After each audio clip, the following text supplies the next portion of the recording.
And with breaking news tonight, Decatur firefighters on the scene of a warehouse fire on the... Look at the glow there from that power line that is down. Our top story, terrifying close call caught on camera. Tonight, a fire captain talks only to KCAL 9 about the explosion that literally blew him and a fellow firefighter off their feet.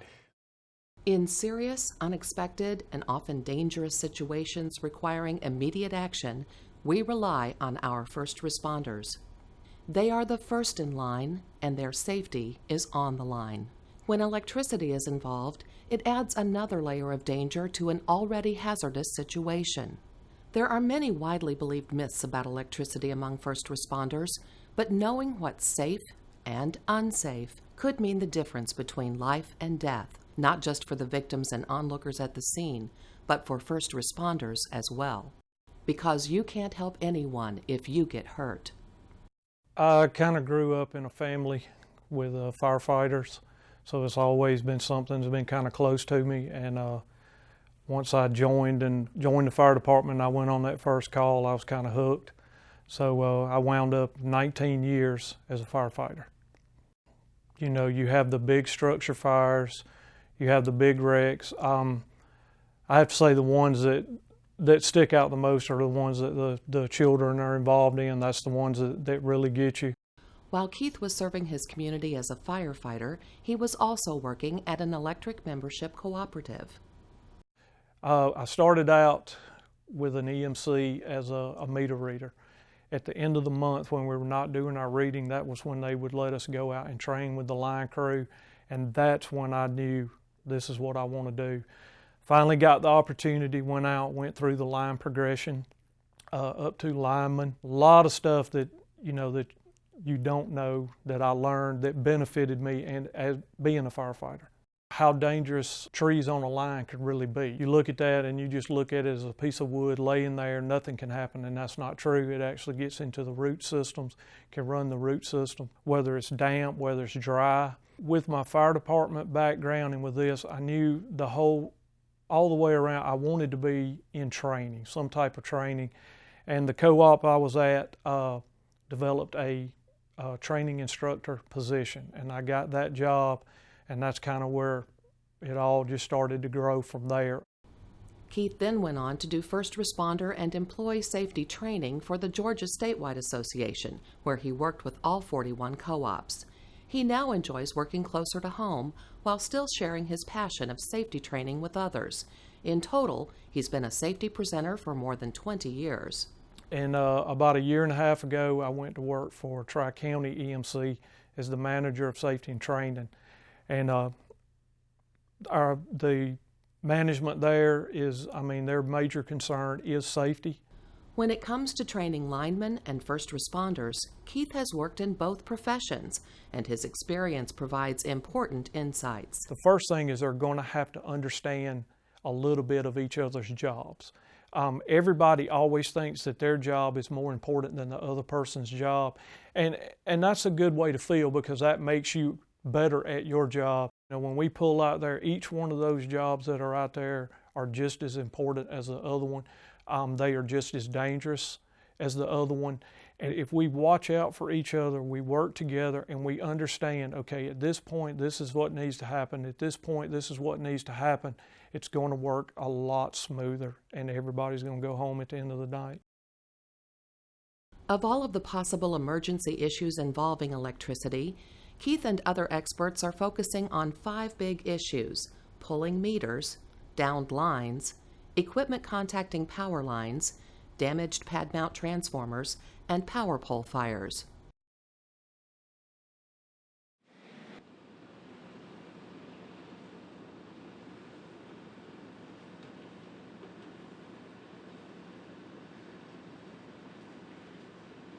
Pulling meters, to me, is one of the biggest problems that we have. A lot of the firefighter stuff have been taught or trained in the past that pulling the meter de-energizes electricity and they can go in the house and do anything, and that's really far from the truth. We don't even let most of the personnel at the co-ops go up and just pull the meters.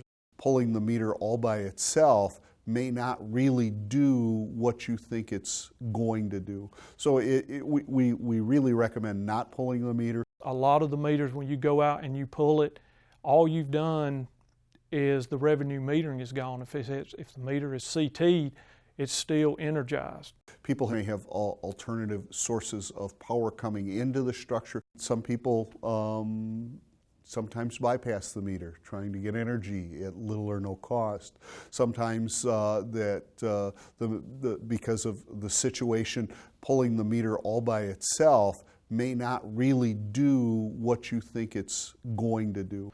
You have the situation where the service can come in on one side and the meter base could be on the other side. And when they pull the meter, the entrance cable that runs throughout the attic is still hot. And if they're venting a roof or pulling sheetrock, that wire could still be hot. If you're going to shut down the power, call the power company, have them assist you. Also, if you're going to shut down the power, use the main breaker or the fuse box and pull the main, or just trip the breaker, because that's exactly what that is designed to do, to shut off the power in the structure. We're pulling the meter, that's not what that's there for. A lot of people have the misconception because it's 120 volts that go into your house that it's the same thing, you know, that's in your outlet. They're like, oh, well, the main lines out there on the road are 7,200 volts or 14,400 volts. This is just 120. I don't really need to worry. And that's not true. The voltage is not what kills you, it's the amperage. A lot of the studies that you read, it takes 1/10 of an amp to put a person into cardiac arrest. And on that service wire there, under normal conditions, could be somewhere between 80 and 120 amps. During a fire or some type of emergency right there, with faulty conditions, there's no telling what that amperage could be. So when it comes to pulling meters, don't. An electric meter is not a load break device. Some meter socket bases can even cause a flash and explosion when pulled, so leave any work with the meter to the utility crew.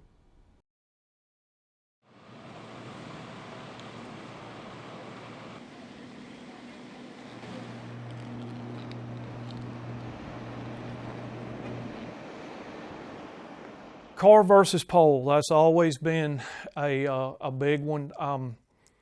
It's one of those things, you know, when a car hits a pole, everybody's most important issue is that patient or that person that's in that vehicle. And being on both sides as a lineman and an emergency responder, I know what happens. You know, when we get there, one of the biggest things we do is we wind up getting that tunnel vision. What we see is we see that person in the car that needs my assistance, and I need to get there no matter what. The best thing that they can do is to tell that person to stay inside that car. We need to make sure that they stay safe, and whether it's, you know, standing there from far away and advising them, you know, via a PA through our squad car to remain calm. We've got emergency crews on their way, but a lot of times just the education of the people that are inside the vehicle to try to keep them calm and safe. A lot of it is how we respond to the scene as well. We're action-oriented people as first responders. That's why we're in that career. But you've got to also realize that if you become injured, you're no longer an asset, you're a liability. And we always want to be an asset to the emergency or to the scene. So we have to do that assessment, do our due diligence. The individuals in the vehicle generally are not at risk from the energized line, long as they stay in the vehicle and don't become that contact between the energy and the ground. So long as they're in the vehicle, they're going to be okay. The emergency personnel, we need to stay back at least 50 feet. That's our circle of safety. We want to stage our vehicles a span and a half back from the accident. And the way step potential works is you can think of taking a rock and you throw it into the lake and it makes the ripples. Okay, everything that's inside of this one ripple right here is at the same potential. So as long as I'm standing in that ripple, I would be fine. But when I take a step, put 1 foot into that other ripple, now I have a difference of potential, and that's when you could be electrocuted. So same thing as when a line or line falls down on the car and the person is sitting inside the car, they're at the same potential. They're safe. But when they open that car door and go to step out of the car, they're touching the car and the ground, they're at 2 difference of potential, and that's when they could be electrocuted.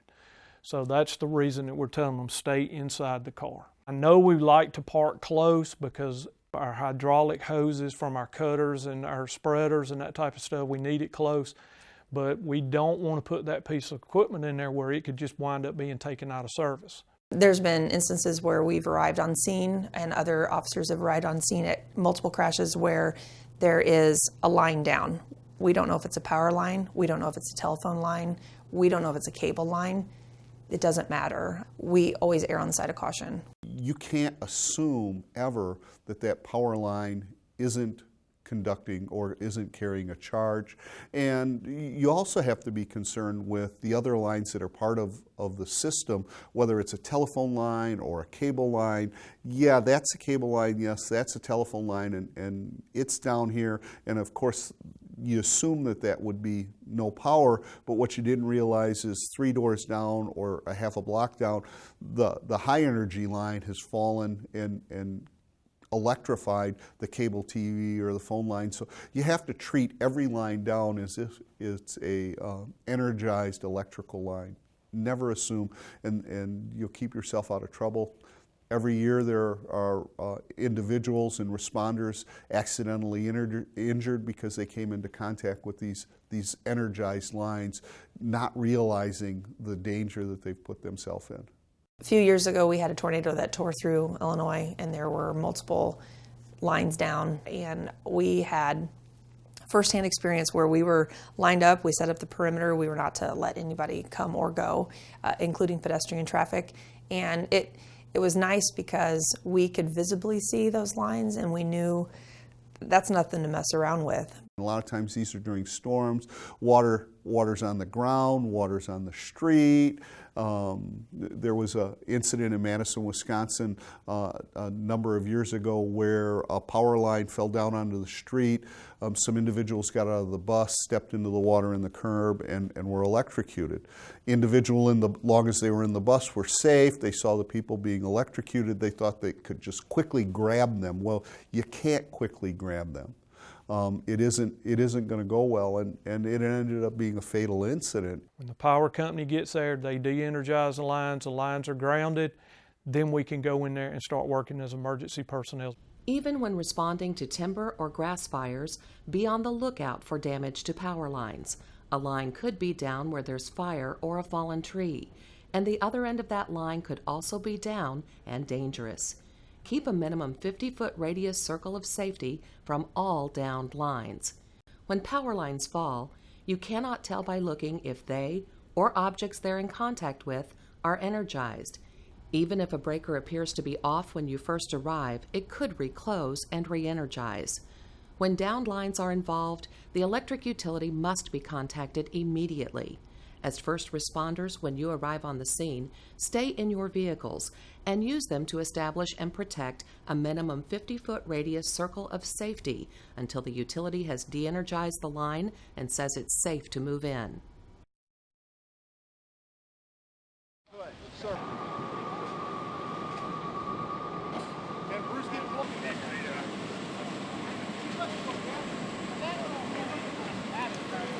The fire department uses aerial devices, heavy equipment, construction companies use devices, whether it's an articulating boom or whether it's a end loader or something like that.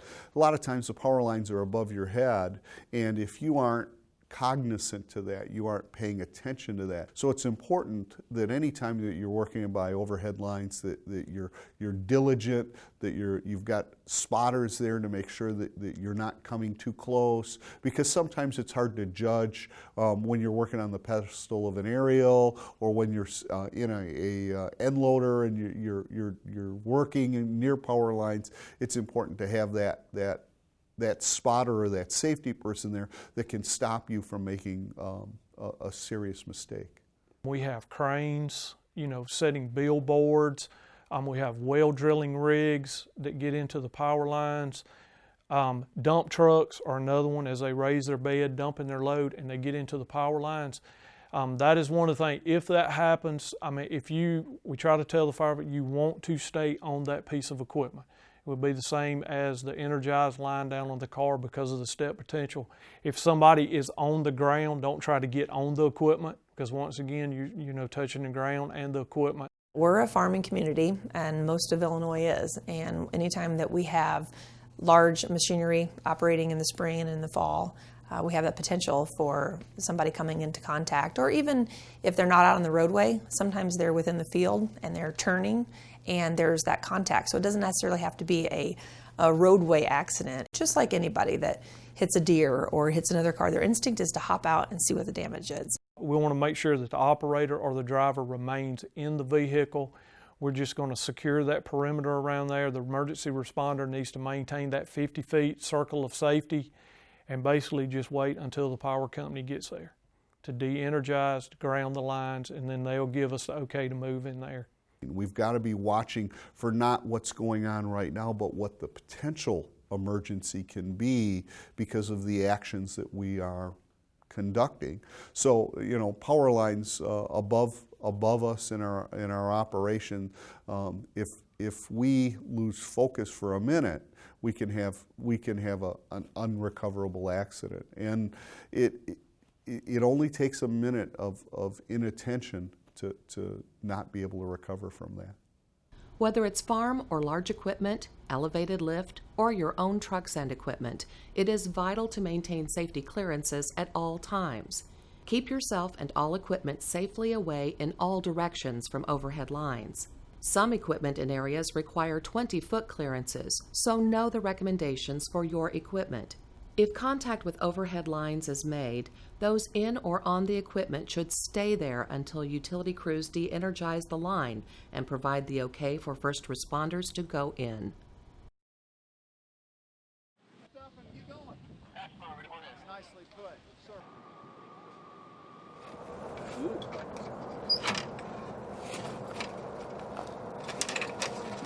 The best way that I like to explain what a pad mount transformer is it is a power pole inside of a box. Everything that you see on that pole out there, primary lines, neutral, transformer, secondaries, all of that stuff is inside that pad mounted transformer. One of the most spectacular energy fires I ever saw was a vault fire underground, heavy black smoke, and a lot of arcing and that bright blue light that you see coming from the manholes in the ground. As long as those lines are energized, they're too much of a hazard for the firefighters to deal with. So it's important that the local power company comes in and shuts those down. As soon as they shut those down, the energy source is gone. What's causing the fire goes away. And there could be, it may not have a lot of outward damage, but it could be significant enough to cause damage inside and dislodge the equipment, energizing that metal container around there. If a car does hit that, it needs to be handled exactly like if it struck a pole. The people need to remain inside the vehicle. They need to notify the power company immediately. They need to maintain the 50-foot circle of safety and wait until they get there and they tell them that it's dead and grounded and they can move in. If we have an onlooker, we try to obviously keep them back, and a lot of times people want to help. Their instinct is to help, and we need to be able to advise them it's not safe to go up there. It's a very common problem for us to respond to is a construction crew had miscalculated where the power line was, or an individual failed to call the number to mark the power lines that are underground. Coming into contact by digging or working with that can very, very quickly turn into a disaster, whether it's heavy equipment that struck that line or your post hole digger or whatever you're doing. And those people can very well be part of that grounding circuit, be energized, and until the power company has secured that, you're just not necessarily sure. Secure the scene and get the power company involved to make sure that individual isn't part of that energized circuit. Treat pad mount transformers the way you would a power pole. If a pad mount transformer or underground line has been damaged, the area and equipment around it could be energized. Call the electric utility, set a perimeter of safety, and keep people safely away.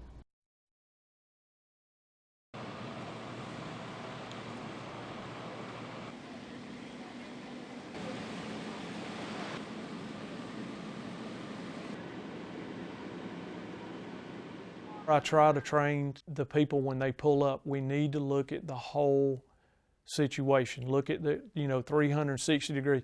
Are all the lines up in the air? Is there a tree leaning on the line, and that could have been what started the fire?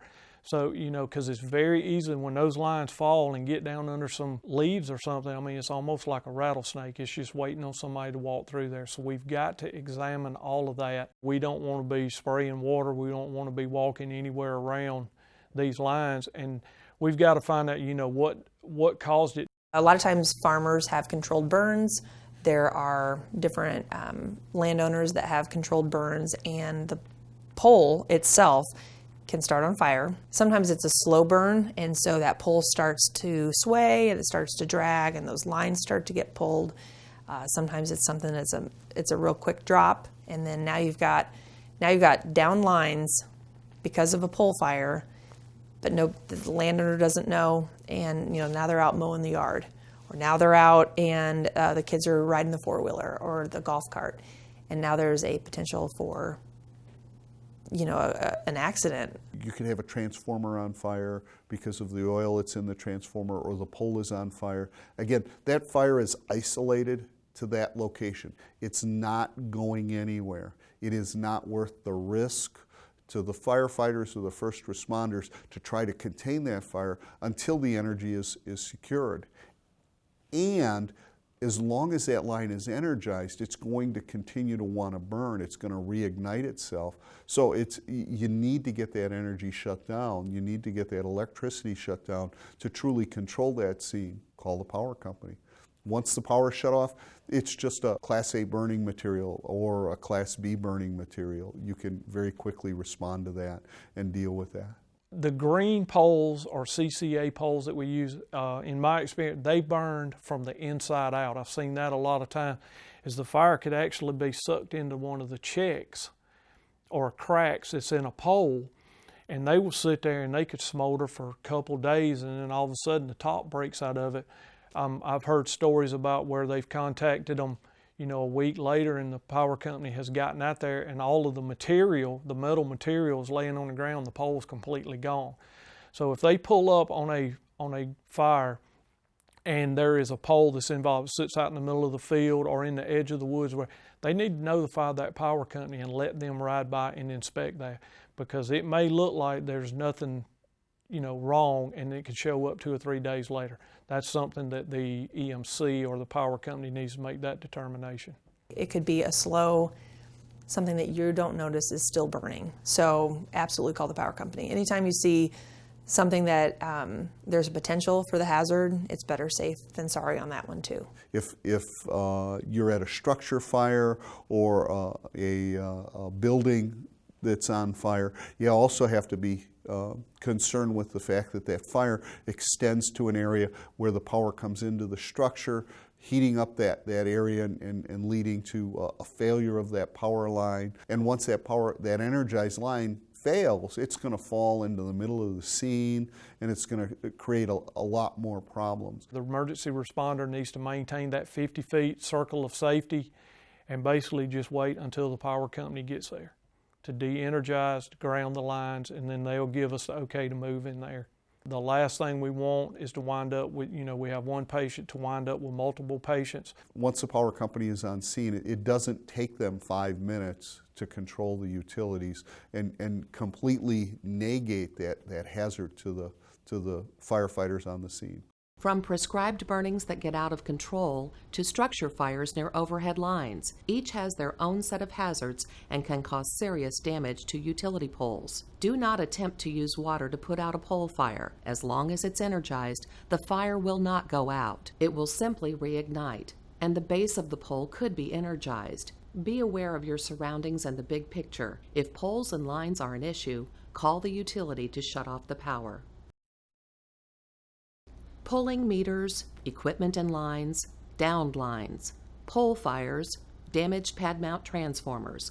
5 big electrical issues you need to know how to safely deal with when an emergency call comes in and you go out. The alarm goes off, you have to go, you have to think on your feet, you have to just be able to react. I've been on both sides. I've been on the fire department side and I've been on the EMC side. As a first responder, if utility equipment is involved, you need to notify your dispatcher immediately so that that dispatcher can notify the EMC. You need to remain at least that 50 feet circle of safety back from that equipment until the lineman gets there, says that it's dead, that it's de-energized, it's grounded, and that we can move in. And this is very important because, like I said, it may look like some minor little problem if we have lines down or if we have a pad mount that's involved, and that could actually turn into something deadly later down the road. So you need to involve them immediately. You know, don't wait, let them come out. If we come out, there's nothing there, guess what? There's no harm, no foul. But we have a responsibility of responding just like they do. We all look to first responders in emergency situations. They are the first in line to put their safety on the line. Follow safe procedures every time. Do a 360 and evaluate the scene. Identify the hazards and potential hazards. Don't wait to call the utility if electricity is involved. Every second counts. Establish and protect the perimeter until the utility crew arrives. Rely on your electric utility to de-energize the situation before proceeding further. We're all on the same team, and each plays a vital part in keeping everyone safe. It's important that utility crews coordinate with Incident Command to first make the scene safe. Don't take chances. You not only put yourself at risk, but also incident victims and fellow first responders, because when you're injured, you become a liability. It's the same for the fire or the police or the lineman out there. It's kind of like playing Russian roulette. And I actually have a slide that I have this, and it's like playing Russian roulette. You know, you could put the gun up to your head, spin the cylinder, and pull the trigger, and it may click. You got away with it this time. You know, I may spin the cylinder, pull the trigger, and it clicks. I got away with it again. But the more times that you play this and the more times that you spin that cylinder, eventually that bullet's going to chamber up. You may get away with it once, you may get away with it twice, but eventually, if you're doing something you're not supposed to be doing, it's going to catch up with you. Nobody can just walk in off the street and do one of these jobs. These are people that are highly qualified, highly trained, and they take their job seriously. We're out there to watch each other's back. What I want us to do is come out there as one crew and work together.